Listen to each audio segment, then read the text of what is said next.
ঢাকায় প্রকট আকার ধারণ করেছে মশার উপদ্রব। অতিষ্ঠ হয়ে উঠছে নগরবাসী। উষ্ণ আবহাওয়া আর বাতাসে জলীয় বাষ্প বৃদ্ধির সাথে পাল্লা দিয়ে বাড়ছে মশার বিস্তার। মশা নিয়ন্ত্রণে সিটি কর্পোরেশন নানা পদক্ষেপ ও আয়োজনের ঢাকঢোল পেটালেও ফলাফল অন্তঃসার শূন্য।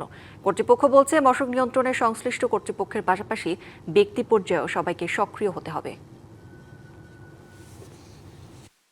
ডিএসসিসি ও ডিএনসিসি সূত্র মতে ২০২৫-২৬ অর্থবছরে বাজেটে মশা মারতে ৪৫ কোটি টাকা বরাদ্দ রাখে ডিএসসিসি। আর ফগার, হুইল, স্প্রে মেশিন পরিবহনে পরে আরও ১,৫০,০০,০০০ টাকা বরাদ্দ বৃদ্ধি করে সংস্থাটি। একই অর্থবছরে মশক নিয়ন্ত্রণে ১৮৭,৭৫,০০,০০০ টাকা বরাদ্দ রাখে ডিএনসিসি। আর ২০২৬-২৭ অর্থবছরে মশক খাতে আরও বেশি বরাদ্দের প্রস্তুতি চলছে বলে জানায় সংস্থা দুটি।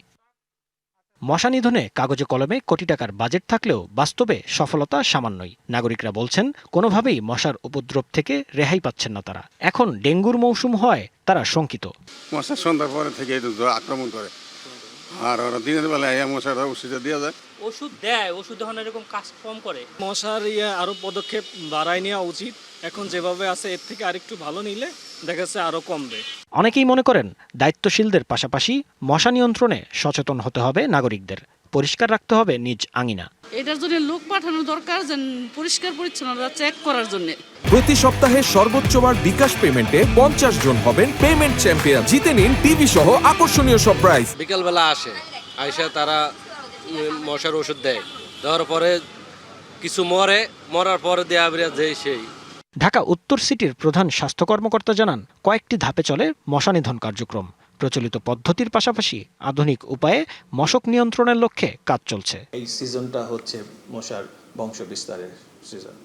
সেই জন্য আমাদের টার্গেটটা হচ্ছে যে আমরা খুঁজে খুঁজে লার্ভাগুলো বের করব, লার্ভা ধ্বংস করব এবং জনগণকে সম্পৃক্ত করব, যাতে জনগণ নিজেরাই উদ্যোগী হয়ে তার বাড়ির আশেপাশে যে জায়গাগুলোতে বৃষ্টির পানি বা অন্যান্য পানি জমতে পারে সেগুলোকে রিমুভ করা। দেশে প্রতিবছর জুন থেকে আগস্টে মশাবাহিত রোগের প্রকোপ দেখা যায়। উন্নত বিশ্বের মতো কার্যকর পদক্ষেপ নিতে পারলে মশার উপদ্রব কমানো সম্ভব বলে জানান সংশ্লিষ্ট দায়িত্বশীলরা। জাকারিয়া খান, ডিবিসি নিউজ, ঢাকা।